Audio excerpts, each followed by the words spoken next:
نصلي ونسلم على رسوله الكريم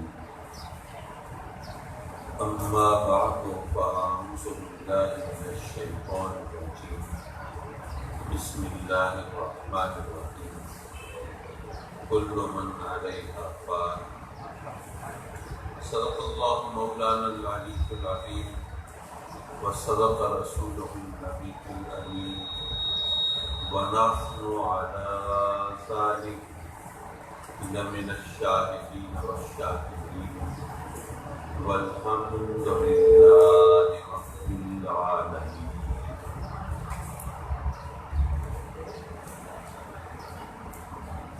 واجب التعظیم علماء کرام، لائق تقریم مہمانان گرامی اور مکرم و معزز حاضرین،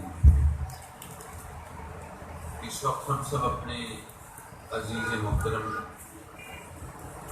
محترم جناب ملک مشتاق احمد اعوان صاحب کی، جو ہمارے پیر بھائی بھی ہیں، ان کی اہلیہ مرحومہ اور عزیزم ملک طارق عباس، طاہر عباس، زاہد عباس کی والدہ محترمہ کے ایصال ثواب اور فاتحہ الخانی کی محفل میں آتی ہے، اور یقیناً یہ بڑا کٹھن وقت ہوتا ہے جب کوئی عزیز ہستی دنیا سے رخصت ہو، جس کی زندگی کے لیے دعائیں مانگی ہوں، اس کے لیے تعزیت کی جملے سننا اور سنانا بہت دشوار ہوتا ہے، لیکن نصیب میں یہی ہوتا ہے جو دنیا میں آیا ہے اسے دنیا سے رخصت تو ہونا ہے۔ یہاں پر دوام تو کسی کو نہیں، ہمیشہ تو کسی نے نہیں رہنا۔ جو بھی دنیا میں آیا ہے اسے رخصت تو ہونا ہے، اور یہ ایک ایسی حقیقت ہے جس کے لیے کسی دلیل کی ضرورت نہیں ہے۔ جو چیز تجربے اور مشاہدے میں ہو اس کو دلائل سے ثابت کرنے کی حاجت نہیں ہوتی، لیکن نہ جانے کیا وجہ ہے، شاید اس دنیا کی رونق کو بحال رکھنے کے لیے ضروری ہوگا کہ ہم اپنے پیاروں کو مٹی دے کر دفنا کر، ان کی قبریں بنا کر، ان کی یاد میں آنسو بہا کر پھر اس طرح زندگی گزارتے ہیں کہ موت بس دوسروں کے لیے ہے، ہمارے لیے نہیں۔ حضرات مکرم، زندگی جتنی بے اعتبار آج ہے شاید پہلے نہیں تھی۔ ہنستے کھیلتے بچے گھر سے نکلے ہیں، کسی روڈ مس ہیپ کا، کسی حادثے کا، سڑک کے حادثے کا شکار ہوئے، یا کسی خودکش حملے سے دوچار ہوئے، اور آج کل تو ماشاءاللہ وہ کورونا کی وبا، اس نے ایک مصیبت ساری دنیا کو اس نے اپنی لپیٹ میں لیا ہوا ہے۔ ایسے میں زندگی جتنی ناقابل اعتبار ہے ہم سب جانتے ہیں۔ ہم مسلمان ہیں، ہمیں تو پتہ ہے کہ اس زندگی کے بعد ایک اور زندگی ہے۔ موت ایک دوسری زندگی کا دروازہ ہے، لیکن اگر آپ غور فرمائیں تو دنیا میں جتنے مذاہب ہیں، خاص طور پر الہامی مذاہب، ان میں آخرت کا تصور ایک لازمی حصہ ہے۔ ہم تو آخرت پر یقین کے بغیر مسلمان نہیں ہو سکتے، لیکن دنیا کا ہر مذہب، ہندو مت ہے، الہامی مذہب تو نہیں ہے، جہاں 3.5 ملین یعنی 3.5 کروڑ دیوی دیوتاؤں کا تصور ہو، وہ الہامی مذہب کیسے ہو سکتا ہے؟ لیکن اس میں بھی سورج، نرک، جنت اور دوزخ کا تصور وہاں بھی موجود ہے۔ آخرت کا تصور آخر ہر مذہب کا لازمی حصہ کیوں ہے؟ اس کی وجہ یہ ہے کہ انسان ایک معاشرتی جانور ہے، مل جل کر رہنا انسان کی مجبوری ہے۔ اکیلا انسان، جانور تو اکیلے رہتے ہیں، لیکن انسان معاشرے میں رہتا ہے اس لیے کہ وہاں تقسیم کار ہوتی ہے. کسی نے کپڑا بننا ہے، کسی نے جوتا بنانا ہے، کسی نے برتن تیار کرنے ہیں، کسی نے کوئی کام کرنا ہے، کوئی کام. تو یہ معاشرے کے بغیر تو ممکن نہیں. لیکن جب مل جل کر رہیں گے تو کہیں کوئی جھگڑا بھی ہوگا، اختلاف بھی ہوگا، تصفیہ طلب امور بھی سامنے آئیں گے. تو پھر کوئی قاعدہ چاہیے، کوئی قانون چاہیے، کوئی ضابطہ چاہیے، کوئی عدالت چاہیے. تو جب تک انصاف کا بول بالا نہ ہو اس وقت تک کوئی معاشرہ صحیح خطوط پر چل نہیں سکتا. ہم اپنے ہاں کی بات کو نہ کریں کہ یہاں پر تو ہم ماشاءاللہ ہر چیز میں انتہا میں پہنچ جاتے ہیں. ججوں کو بلیک میل بھی کیا جاتا ہو، کبھی انصاف کو خریدا جاتا ہو، کبھی مسخ کیا جاتا ہو. لیکن جو دنیا کے مہذب ترین ممالک ہیں وہاں پر بھی 100% انصاف تو نہیں ملتا. تو ایسے میں انسانی معاشرہ صحیح خطوط پر کیسے چل سکتا ہے؟ تو کوئی عدالت تو ایسی ہونی چاہیے کہ جس کے بارے میں یقین ہو کہ بے گناہ کے گلے میں پھندا فٹ نہیں کیا جائے گا اور کسی مجرم کو چھوٹ نہیں ملے گی. جب تک کسی ایسی عدالت کا تصور نہ ہو اس وقت تک معاشرہ صحیح خطوط پر نہیں چل سکتا. اب دنیا میں ہم اپنی منمانی کریں تو مذہب ہمیں بتاتا ہے کہ یہاں پر تم انصاف کو خرید بھی سکتے ہو، تم یہاں پر انصاف کو موم کی ناک بنا کر اپنی مرضی کے سانچے میں ڈھال بھی سکتے ہو. لیکن بہرحال ایک عدالت ایسی ہے جہاں پر یہ ہتھ کنڈے نہیں چل سکیں گے. وہاں پر انصاف کا بول بالا ہوگا، مجرم کو چھوٹ نہیں ملے گی، جو بے گناہ ہے اس کو سزا کا شکار نہیں کیا جا سکے گا. تو وہ عدالت، وہ اللہ کی عدالت، وہ آخرت کی عدالت. اس لیے ہر مذہب میں آخرت کا تصور یقینی طور پر موجود ہے. یہاں پر ایک خلش، ایک سوال، ایک کثر ہو سکتی ہے، اس کا جواب دیتا چلوں. کسی کے ذہن میں خیال پیدا ہو کہ جب بات ہو رہی ہے اس عدالت کی جہاں پر مجرم کو سزا ضرور ملے گی اور بے گناہ کو سزا نہیں مل سکتی، تو پھر یہ مغفرت کا تصور کیا ہے؟ اللہ سے معافی مانگنے کا مطلب کیا ہے؟ وہاں مجرم کو سزا تو لازماً ملے گی. پھر آقا کریم حضور علیہ السلام کی شفاعت کا مفہوم کیا ہے؟ بے گناہ کو تو سزا نہیں مل سکتی اور گناہ گار کو چھوٹ نہیں مل سکتی. تو پھر یہ سارے کیا ڈھکوسلے ہیں، محض باتیں ہیں؟ میں اس کو یہ بات سمجھنے. لیکن میں یہاں حاضر ہوا، اگر خدا نہ خواستہ میں نے یہاں آپ میں سے کسی کا حق مارا ہو تو ظاہر ہے کہ میں مجرم ہوں.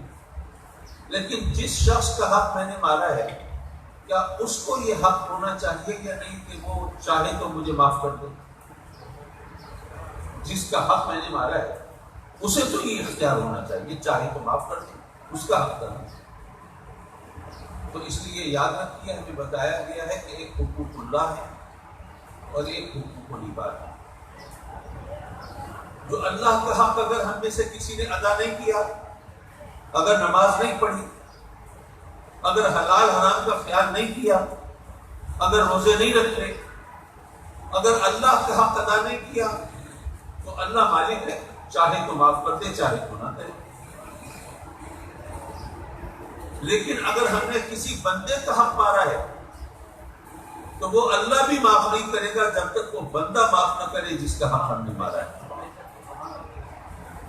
یہ بات ذہن نشین رکھنے کی ہے. یہاں پر پہلے ایک وضاحت کرتا چلوں، ہم میں سے بہت سے لوگ ہیں حقوق اللہ کے بارے میں بہت فلیکسیبل ہو جاتے ہیں، بہت رعایتیں ڈھونڈ لیتے ہیں کہ نماز نہیں پڑھتے کوئی بات نہیں، مولوی خامخواہ ڈراتے ہیں، وہ اللہ تو اپنے حق معاف فرما دے گا. اللہ چاہے گا تو اپنا حق ضرور معاف فرمائے گا، کوئی شک نہیں. لیکن وہ کیوں چاہے گا؟ ہم نے اس کے گلے رحمت پہ دستک دی ہوگی تو چاہے گا نا. اپنے گناہوں کا اقرار کر کے اشک ندامت بہائے ہوں گے تو چاہے گا نا. اپنی غلطیوں کا اقرار کیا ہوگا تو چاہے گا نا.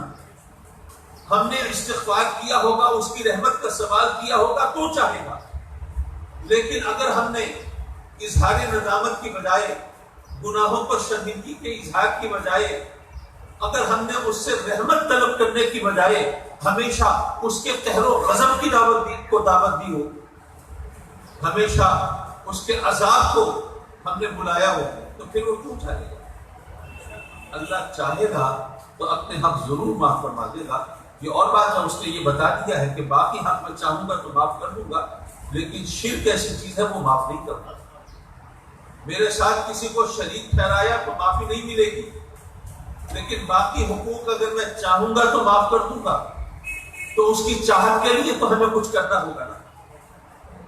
لیکن حقوق العباد معاف نہیں ہوں گے جب تک کہ وہ بندہ معاف نہ کرے جس کا حق ہم نے مارا.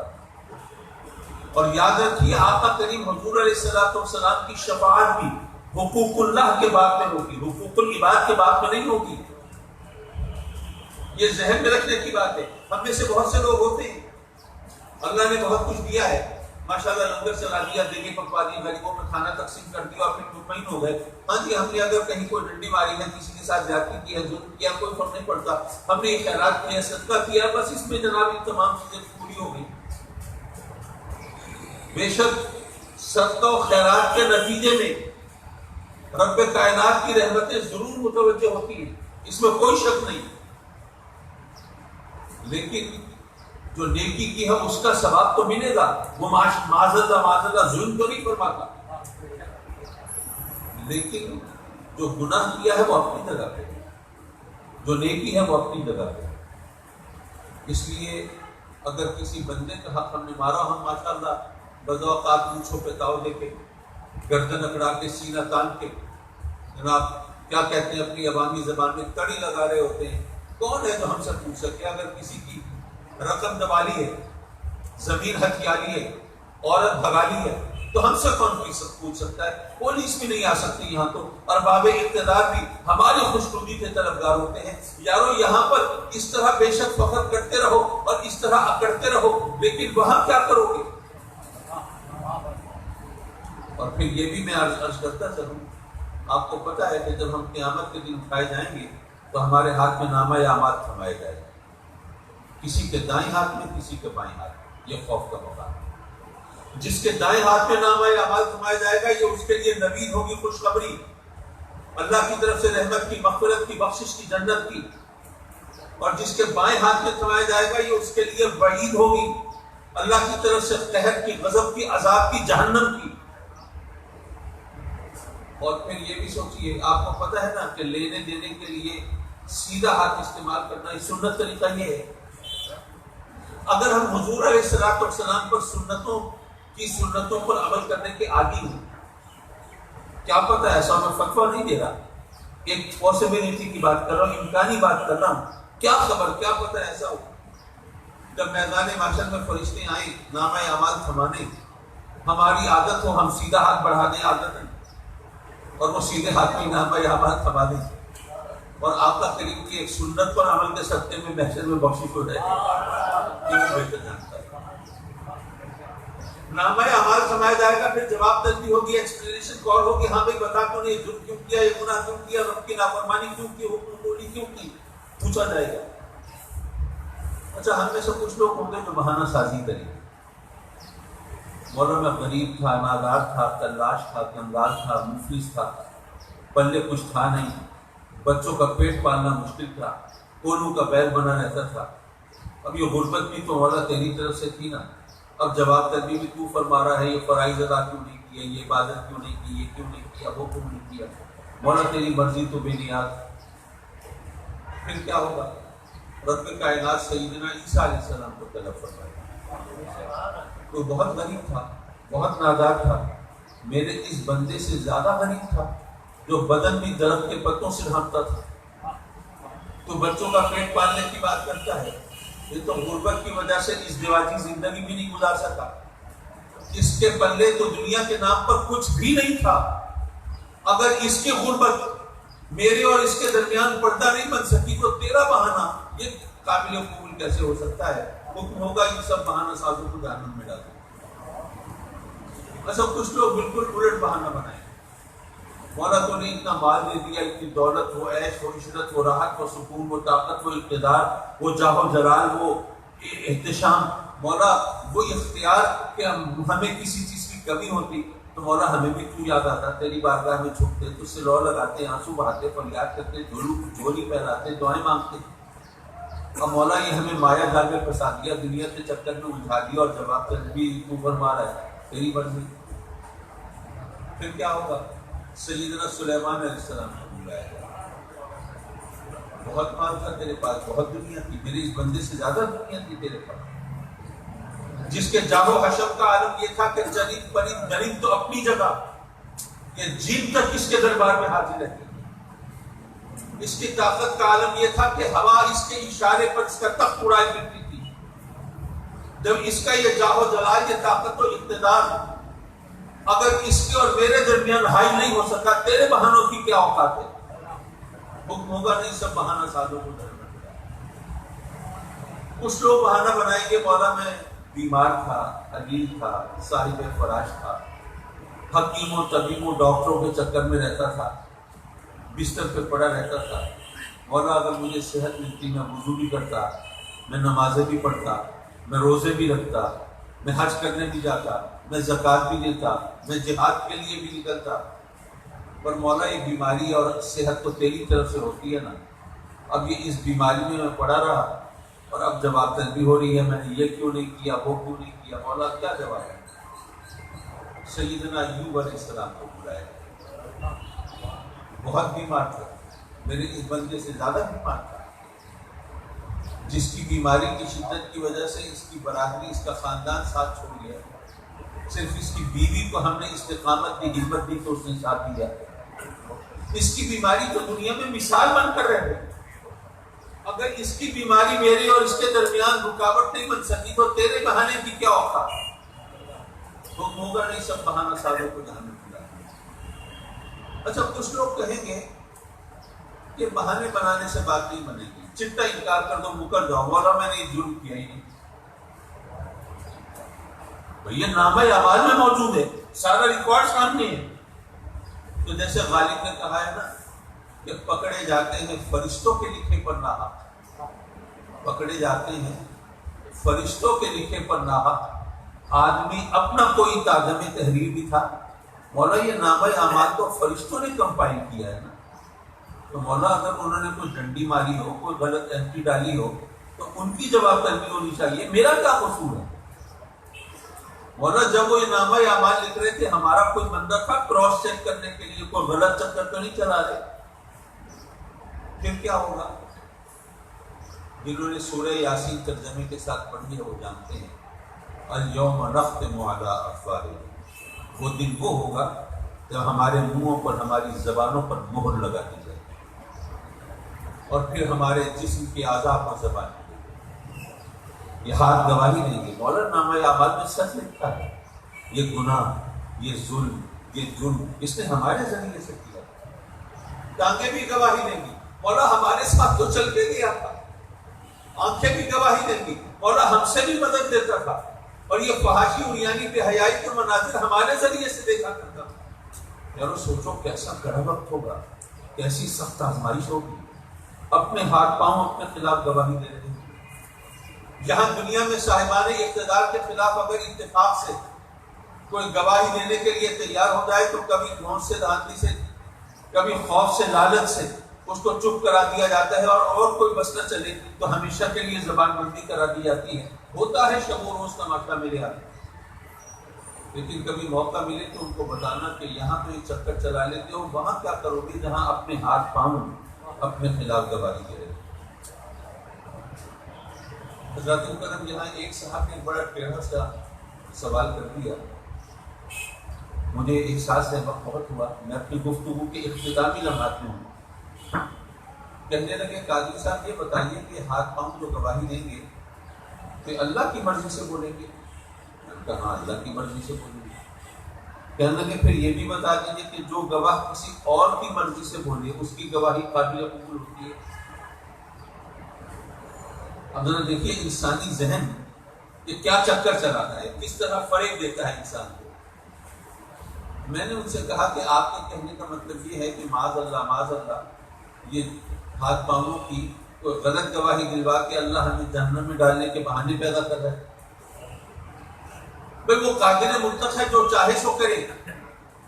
ہم اللہ کی رحمت مانگتے ہیں، اس سے پناہ مانگتے ہیں، لیکن معاذ اللہ اگر وہ ہم سب کو ویسے ہی جہنم میں ڈال دیں کیا کریں گے؟ دھرنے دیں گے، وہاں کوئی احتجاجی مظاہرے کریں گے، کیا کریں گے؟ پڑے رہیں گے. اس کو کوئی بہانہ چاہیے ہمیں جہنم میں ڈالنے کے لیے. تو یہ سوال جواب کیوں ہو رہے ہیں؟ یہ صرف ہمیں بتانے اور جتانے کے لیے کہ اے بندے، اگر تجھے جہنم میں ڈالا جا رہا ہے یا سزا دی جا رہی ہے تو تیرے ساتھ ظلم نہیں ہو رہا، اپنا بویا ہوا کاٹ رہا ہے، اپنا کیا ہوا بھر رہا ہے. اور ظاہر ہے کہ جس نے ظلم کیا ہے اس کو تو پتہ ہے نا.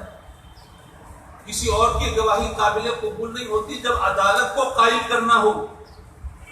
یہاں پر عدالت کو قائل کرنے کی بات نہیں ہے، اللہ ہے جج، اس سے کیا چھپا ہوا ہے؟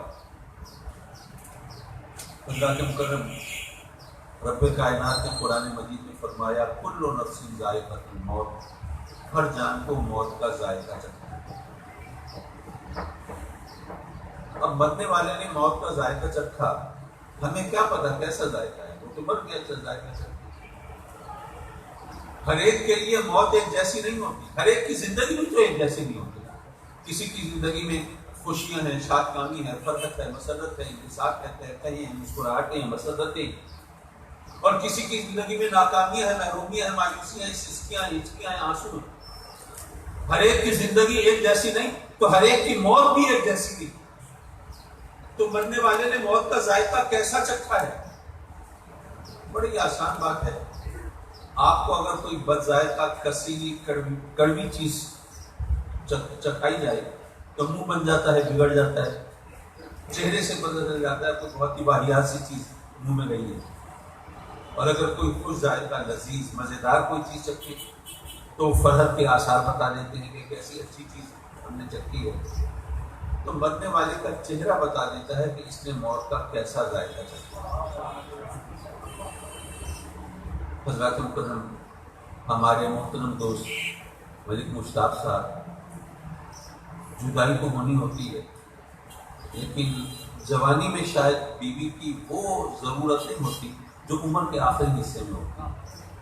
جوانی میں تو ایک بایولوجیکل نیڈ ہے نا، ایک فزیکل، ایک جسمانی تقاضا ہے. لیکن جب رفاقتیں مضبوط ہو جاتی ہیں، جب دکھ سکھ گزار کے زندگی کے سفر میں شانہ بشانہ سفر کر کے جب ایک دوسرے کے صحیح رفیق سفر بنتے ہیں، پھر جدائی آتی ہے، پھر بڑا کٹھن وقت ہوتا ہے. جانے والا تو اللہ کی رحمتوں کی چھاؤں میں ہوتا ہے، دکھ تو یہاں رہنے والا ہوتا ہے. اللہ تعالیٰ ملک صاحب آپ کو صبر دے، حوصلہ دے. اور جن بچوں کے سر سے ماں کی چھاؤں گئی ہے، ماں کی چھاؤں بڑی گھنی چھاؤں ہوتی ہے. مولا اپنے کرم سے ان کو اپنی رحمتوں کی چھاؤں عطا فرما، اور اپنے کرم سے ان کی والدہ کی روح کو ان سے راضی فرما. وآخر دعوانا ان الحمد للہ.